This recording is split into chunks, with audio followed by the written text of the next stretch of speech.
கள்ளக்குறிச்சி மாவட்டம் சங்கராபுரம் அருகே உள்ள கொசப்பாடி கிராமத்தில் அரசுக்கு சொந்தமான இடத்தை அதே கிராமத்தைச் சேர்ந்த தனிநபர் ஒருவர் ஆக்கிரமிப்பு செய்ததால் ஆக்கிரமிப்பு செய்த இடத்தை கைவிட கோரியும் தனிநபரை கண்டித்தும் பொதுமக்கள் திடீரென சங்கராபுரம் கச்சிராயபாளையம் செல்லும் சாலையில் ஊர்தேரை சாலை நடுவே நிறுத்தி சாலை மறியலில் பொதுமக்கள் ஈடுபட்டதால் சுமார் 1 மணி நேரத்திற்கும் மேலாக போக்குவரத்து முற்றிலும் பாதிப்பு ஏற்பட்டுள்ளது.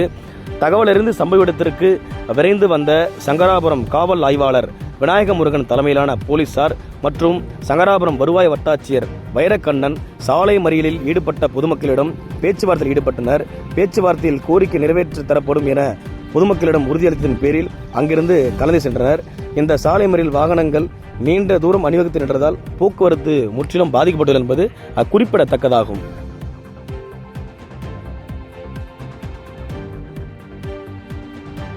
செய்திகளை உடனுக்குடன் தெரிந்து கொள்ள கீழ்கண்ட கேபிள் மற்றும் டிடிஎச் நெட்வொர்க்குகளில் எம்நாடு செய்தி தொலைக்காட்சியை காணுங்கள். பாதகம் செய்பவரை கண்டால் நாம் பயம் கொள்ளலாகாது பாப்பா. மோதி மிதித்து விடு பாப்பா, அவர் முகத்தில் உமிழ்ந்து விடு பாப்பா. அண்மை செய்திகளை உடனுக்குடன் தெரிந்து கொள்ள இணைந்திருங்கள் எம்நாடு தொலைக்காட்சியுடன்.